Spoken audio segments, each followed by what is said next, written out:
Hey, what's going on, YouTube? Glad you guys were able to make it with us once again. Man, bro, code. Yes.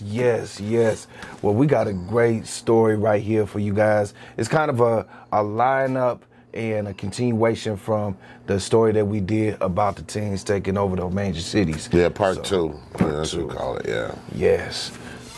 Half of Chicago's most prominent African-American churches collaborated in today's march, and they said they wanted to make sure that their message was clear to let young people know that they are loved. Touch West Garfield Park. Touch Inglewood. At Michigan and Roosevelt, more than 500 black men standing in solidarity for a cause greater than themselves. I had to come down here. I came from Joliet, and I'm proud to be a black man today, standing out here in the cold. Black man doing the work. Black man doing the work. With signs in hand, men of all ages walking and talking about solutions. What I think would help them is each man take one to learn that there's another way in life. You don't have to go that way. We want to let our young people know that they are not forgotten, that they're not forsaken. However, there is behavior that's acceptable and behavior that's not acceptable. The march down Michigan Avenue occurred as hundreds of police officers patrolled the area. It comes 1 week after throngs of teenagers were seen running in the street, some vandalizing vehicles and city property. 2 teenagers were shot. Tourists were also attacked. Here's something that we've been missing: the wealth of our presence. They need to hear from us. We need to hear from them. And so we need to take time out to see what they're thinking, what they've been going through, what is the effects of the traumas that they've been going through and experiencing. The group marched 2 miles, ending at Michigan and Wacker. If young people did have more resources, more opportunities in their communities, but also downtown, do you think that they would, behave differently? I know it's a couple of kids I had that would, because I know, especially me and my homies, I know we would. Organizing Pastor Charlie Dates says outreach will continue. Now unto you be the glory, the majesty, the power, and the dominion for now and forever. Let the men of God say together, amen. Amen. And organizers at the participating churches say they have a host of summer opportunities available for young people. More information is on our website at fox32chicago.com. Reporting downtown, I'm Nate Rogers, Fox 32 Chicago. All right, bro. Man, this is wonderful.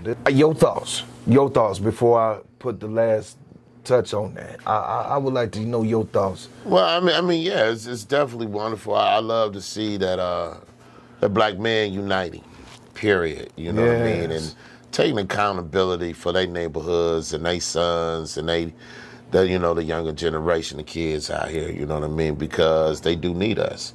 You know what I mean? They need us to set the way for them. You know what I mean? But the only way that can happen is if our minds, we doing the right thing. And it seemed like these brothers are doing that. They said it was 500 strong.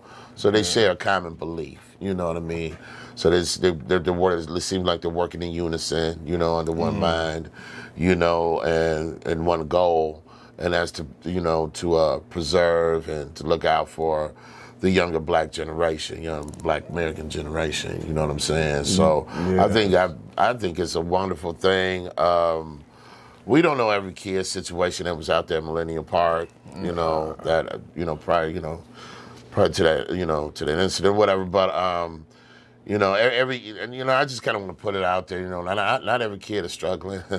Not every kid comes from the ghetto, and it's not every black kid. You got kids out there, black kids that have educated mothers and fathers, doctors, lawyers, and teachers. So, and the reason I'm bringing this up because, they kind of, the message is, okay, we trying to get our kids, our youth together because they really don't have many resources and this and that. And that might apply to a lot of them kids that were out there. But I bet you there was some kids out there that were just following.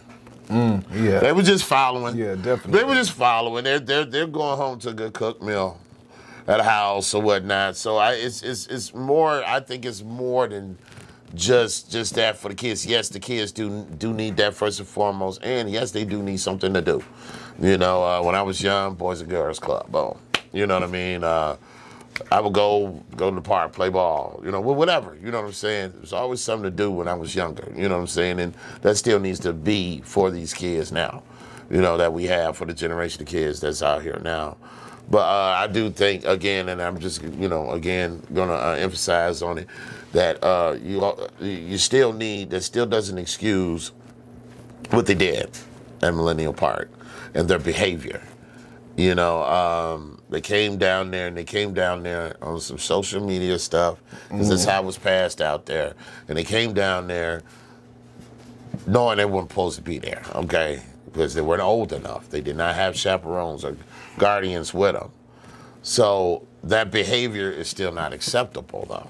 It's not acceptable. Right. You knew you were not supposed to be out here, but you put the kite out there for everybody to see it. And then all these people, you know, well, it's strength in numbers, they always say. Yeah. Even with young people, you know, especially with young people, strength in numbers. Definitely. You got a couple hundred, 200-300 of them out there, you know, and they there for a mission. They're not there because they're on because they're you know, they're not, how can I say this? They were there on a bad mission. Let me put that. They was on some BS when they came down there downtown. Because this was already discussed prior to going down there.